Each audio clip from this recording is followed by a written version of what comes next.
Wait, I'll ask that again. What did we just watch, Greg? I wish I could tell you. Did you get commercials? I did not. Well, no. Did you get this weird thing where the Netflix logo came up and did the do do do do do do do? Yeah, yeah. I got the Netflix loading music that you get on Friday nights when you're watching live. Yeah. So we should never watch anything live again. No, absolutely not. Why would we? WWE has successfully made it so that you should never watch anything live again. Yes, that is true. Do you think they could, I don't know, maybe have WWE superstars doing something that we could watch for those of us international viewers? Or we don't matter because it's all about, ESPN. Yes, that's exactly what this is all about.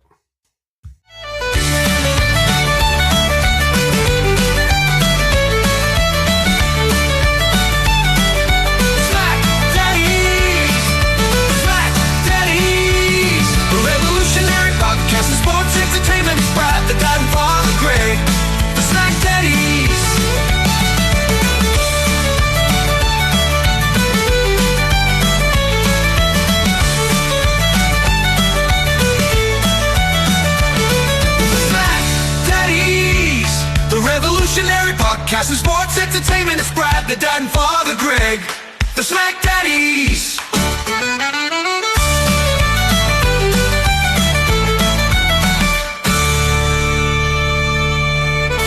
Well, they've just heard the theme song again, Greg. So, hello, friends, and welcome to your Wrestlepalooza review from the Hub. I am Brad, the dad, and running shotgun with me is my tag team partner, Greg, Father Feltham. Bless you, my son. Twice in one day, Greg. We're 13 hours later, Brad. We're back together again. Reunited, and it feels so good. Or we lost the bet. Do you know what? It's starting to lean more and more that way. Let's be honest here.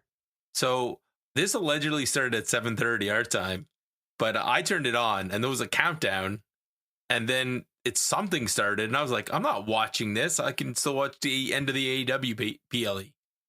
So I legitimately turned it on, I don't even know, like 15 minutes before, and it was still just at that point, like giving me literally a countdown clock, and I'm like, right, that's fine. I will just leave this on in the background. It's inoffensive. So that's what I did. So one show started its live broadcast by being on its broadcast partner with matches. The other one had a clock. Yeah. Yep. Did the show even start until 8:15? Are we even like? I don't think so. I don't know. Because so it's after that we have the ESPN video that starts like finally WWE's on ESPN. I guess it's a big deal for them. And then Triple H does. I mean, how many times a week does this guy have to stand in the middle of the ring and promote things, Greg? A lot. A lot. He does this a lot. Yeah. Yep. Okay. Well, he did 2 this week. He'll probably do 6 next week. Maybe there's a mall somewhere that needs a ribbon cutting. They leave him on top of buildings. Like, yeah. Wish I could tell you. Hey, did you notice there was no Saudi Arabian promotion on anything we've watched today? Yeah, there was. There wasn't a Saudi Arabian WrestleMania promotion. Yeah, there was. Was there? It wasn't on SmackDown last night. No, it was on this one. We had a Riyadh season. Oh, we had a Riyadh season, but didn't say WrestleMania coming to Riyadh. Well, I mean, they implied it. Well, they're not showing those ones in the arena because apparently they got booed out of the building at Worlds Collide. Yeah.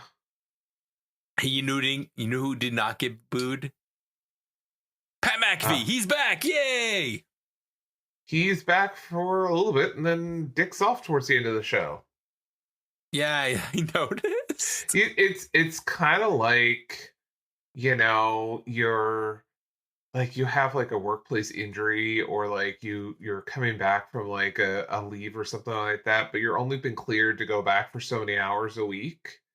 Like, so Pat McAfee is like on 60% schedule right now. So like he'll stay for the first like 3 matches, and then he's like, yeah, okay, guys, last two's on you, I'm out. Right? Like, The kid had it's like a kid with ADHD. He got bored and wandered away. legitimately, that may have what happened here.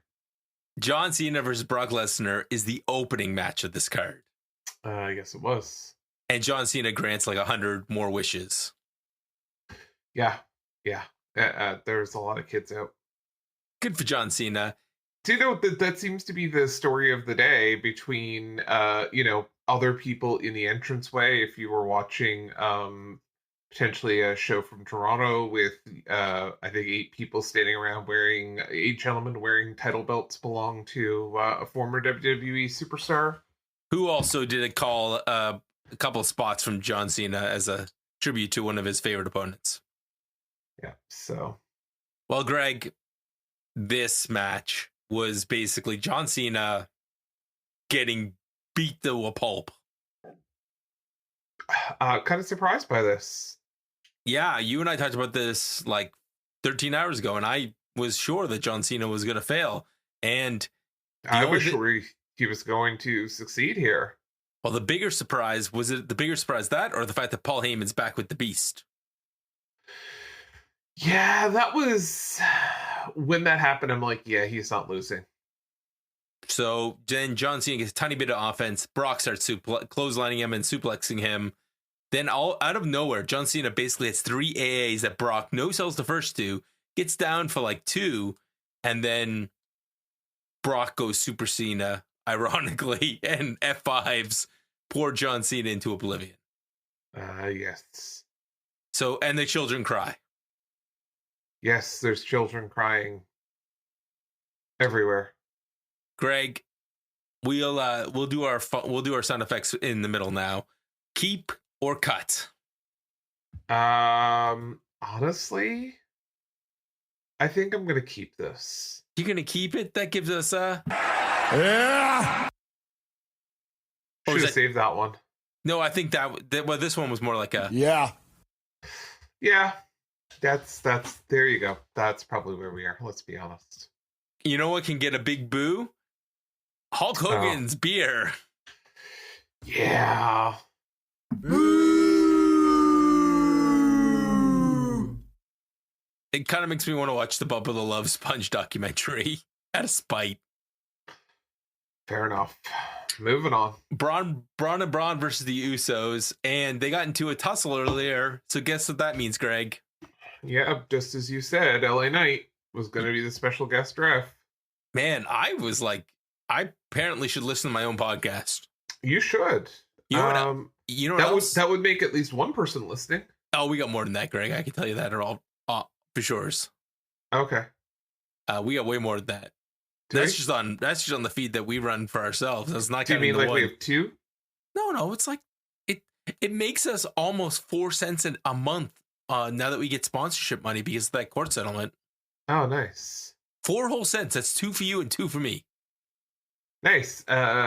Someone did tell YouTube that we eliminated the penny in Canada, right? No. Oh. It's not you. It's not YouTube. That's from the RS feed. Oh, okay. So 4 whole cents. But you want to hear more podcasts? Check out the Hub Sports Entertainment with Randy C and Eric B. The Raw Dogs. Very good. Greg, I am trying not to make any weird sounds for editing. Okay. Sounds good. I am doing my best.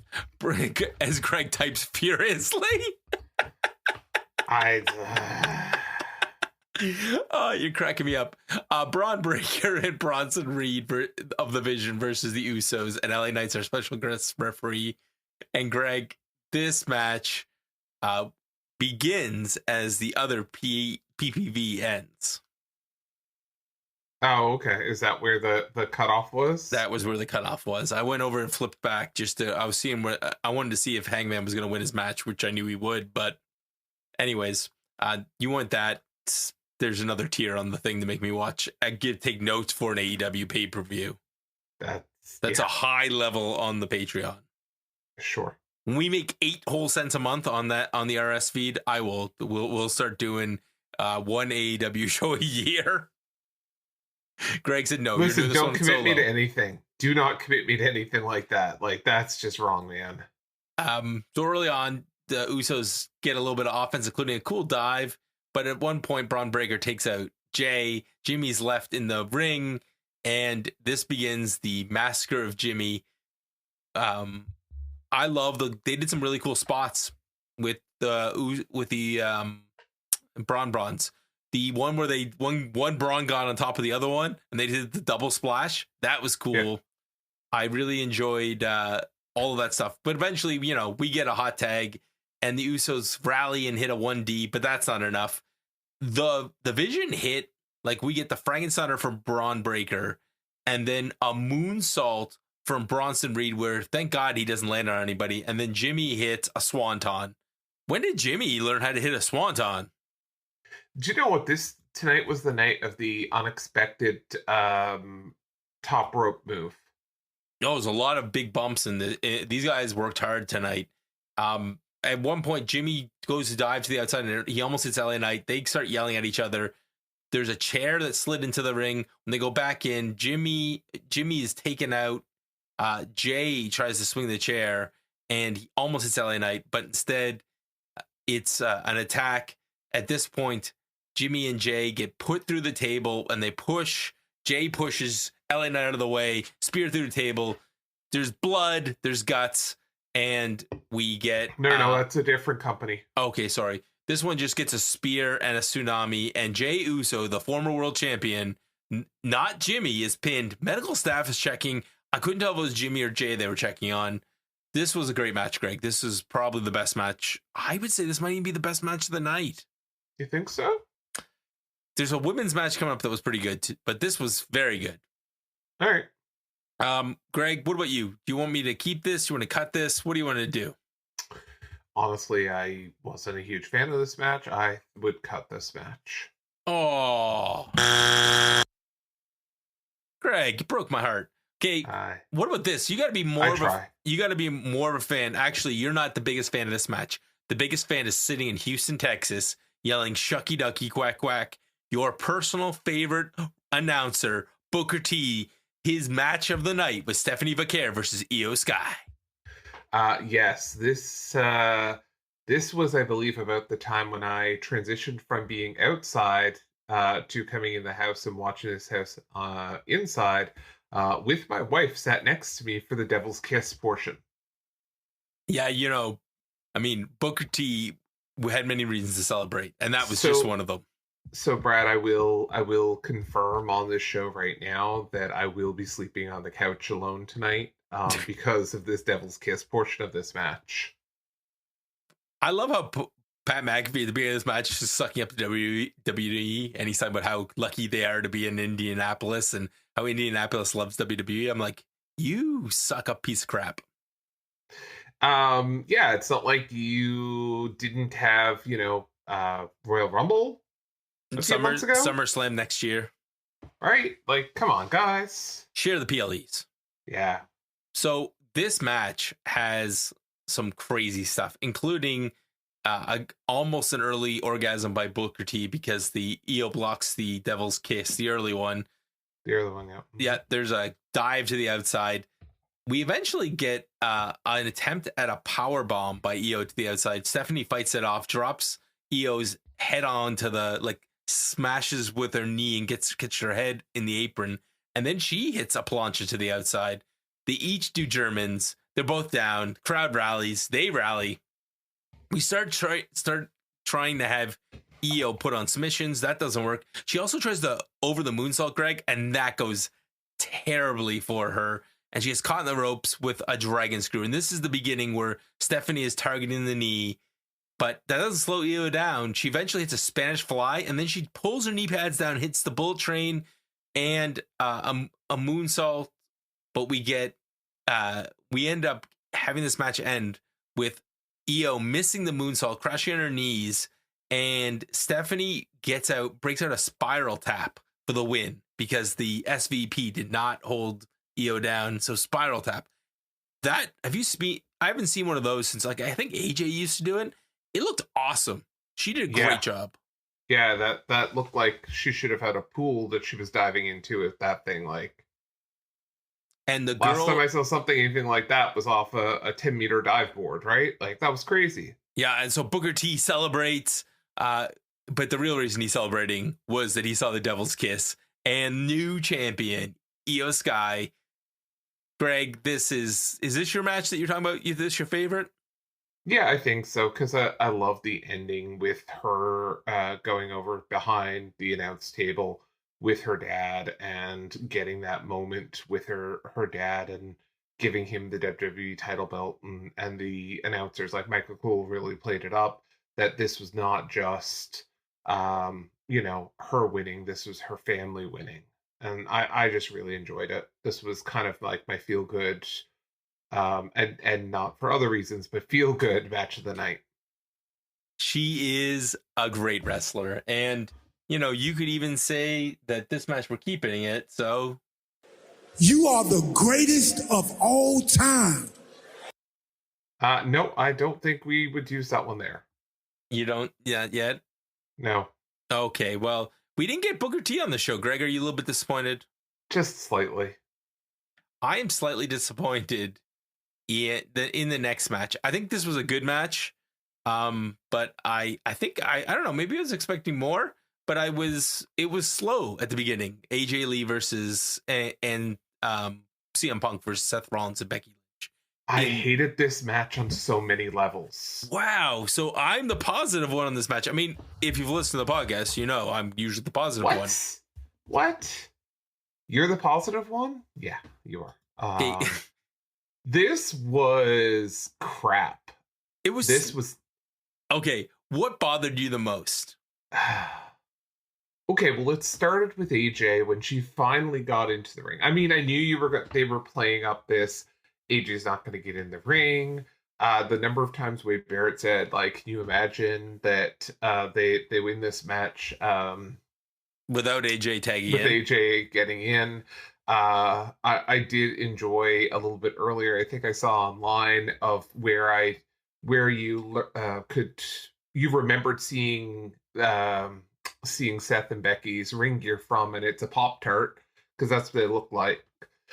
But so once AJ did get in the ring, she started really sloppy. Like, to me, it was like the strikes were not hitting, the boots were not hitting right. Like, it looked bad. The paintbrushes were bad, dude. The paintbrushes when she was like swinging her arms. That was And Michael Cole did his best to cover, saying, wild style. But then it just devolved in like, well, we're not going to have a tag match anymore. We're just going to have the four of them in the ring all the time beating on each other. And there was no even attempt by Jessica Carr to actually, have a one-on-one, one person in the match at a time. And that really just ruined it for me. So at that point, when they gave up on this match, I gave up on this match. They just basically called it a no DQ near the end, and we had double bulldogs, shining wizards, double pedigrees. They did all kinds of tandem stuff. It would have made more sense if you would have had something where one of the general managers would have come out and said, you guys don't want to play by the rules? Fine. This match is now no disqualification. Do you know what this match reminded me of? This match reminded me like it was booked as if they were in Toronto tonight. Booked by the other company? I didn't say that, but yeah, I said that. So this match leads to the end where they're going to fight on the tables. Both teams try to hit finishers. AJ is pushed into Punk, who had Rollins on her shoulders. They all crash through. We then have this... That was almost like a spear. Like they used AJ as the spear. Yeah, and then she gets thrown back in the ring, and she looks like she's dead, and then gets on the... her finisher's the Black Widow. And gets the tap, like a version of the tarantula, and gets a tap. So I guess AJ Lee's the number one contender for the IC title. I guess so. I would assume so. It's as if they listened to our podcast because it's exactly what we said earlier. Greg, I guess this means that somebody is going to get trashed on a podcast coming up, because I really think that Nikki Bella is going to be pissed. You think? Well, I'll tell you, AJ Lee doesn't look great, but she certainly looks better than Nikki Bella. All right, that's there you go, Greg. So when this happens on Raw, Eric B, Randy C, boys, you guys take a night off, and Greg will review the Nikki Bella AJ Lee Best of 7 series. Let's not. Oh, Greg would cry. Greg, but I know it didn't make you cry. So wait. Let me guess. This last match, I'll get the button ready. You ready? Yeah, go for it.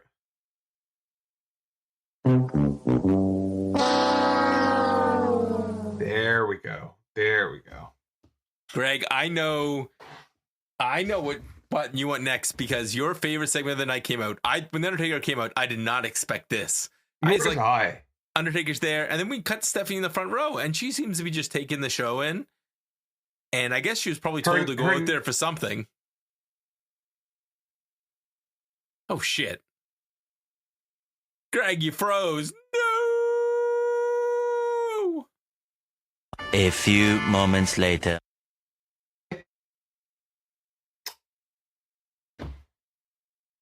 All right. So I just lost my my connection there for you. The last thing was when her and Nick Khan. So do you want to? And then afterwards, you'll have to listen to my reaction because I have a whole reaction for you getting frozen. Oh, very good. Okay. So yes, Nick Khan, Stephanie McMahon, and the big announcement is because come on, it's you. I was gonna say I love this. I love the Undertaker like climbing over the barricade and happened to be sitting in the seat next to Stephanie McMahon with a microphone. And then this was when Undertaker starts to interview her like she was on the Dead Man podcast. And Undertaker informs her that he will be inducting her to the class of 2026 in the WWE Hall of Fame. And, which was, I think, a surprise by everyone. What I really want to see is I want in season 2 of Unreal, Triple H backstage, laughing his ass off, getting his revenge on Stephanie from when they did it, Stephanie, Shawn, and Undertaker for Triple H's induction last year. So I really am excited to see that, and I hope that would make season 2. Greg, I know how you feel about this one. This one is easy. He's a goddamn national treasure. She's a, I don't know. I think she's a goddamn national treasure. Wait. This is why you're supposed to put this sound effect in. You are the greatest of all time. 100%. I feel like you should have Stephanie walking in slow motion while this plays for you. So what's really funny is during the Stephanie Vaquer match, my Stephanie is sat next to me on the couch, and she's like, my God, they say the name Stephanie a lot, and I'm a Stephanie, and it's bothering me. Yeah. Is she bothered by the fact that your mistress is going into the WWE Hall of Fame? At that point, I believe she was, my Stephanie was in the bathtub, so she is not aware of,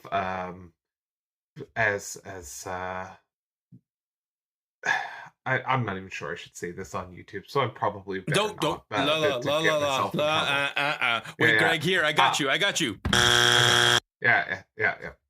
But anyhow, she is not aware of Stephanie McMahon Levesque's new position new induction in the WWE Hall of Fame.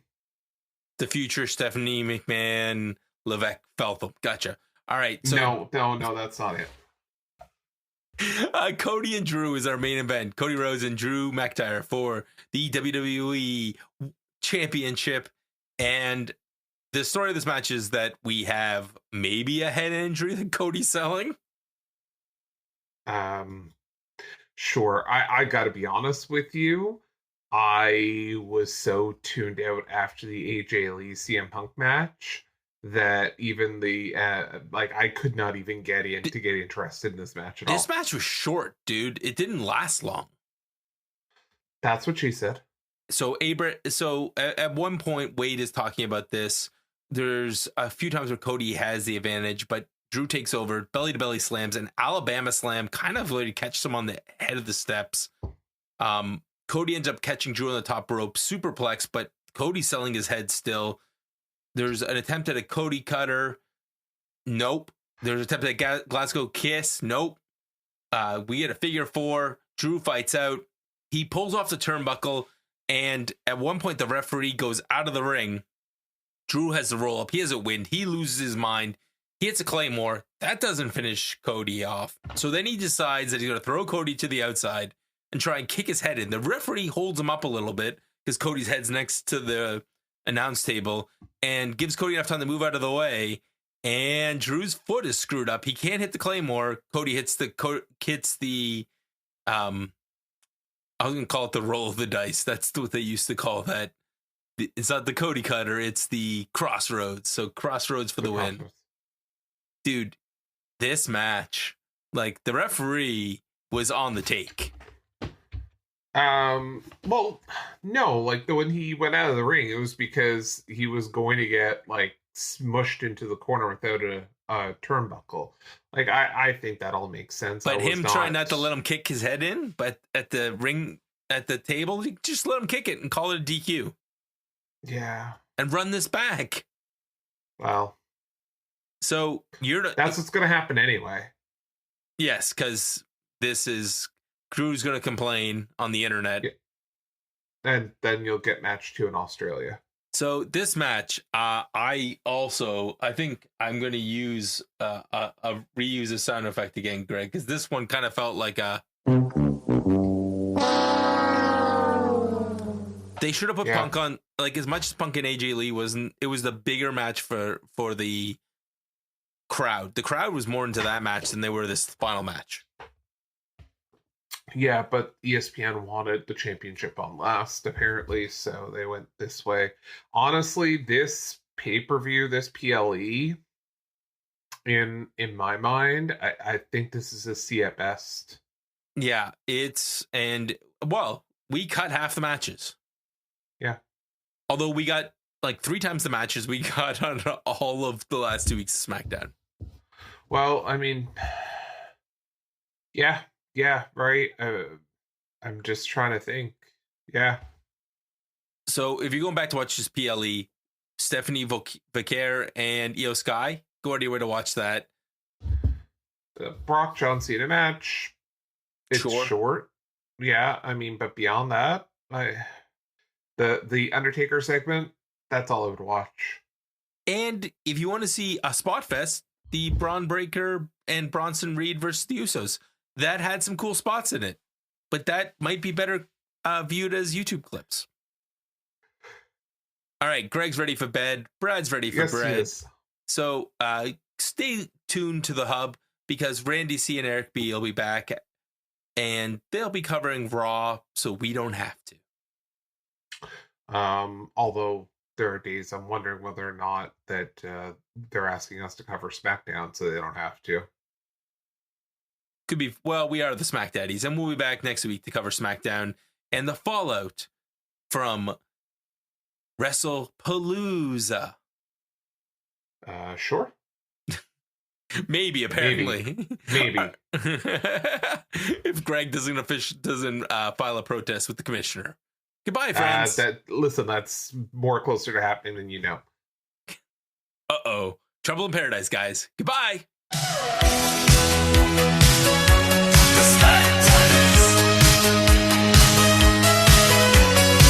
The revolutionary podcast in sports entertainment.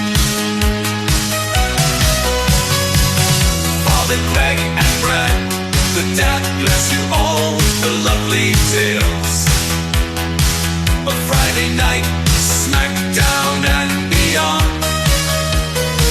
Go to the outer limits of your mind with the Smack Daddies.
revolutionary podcast and sports entertainment.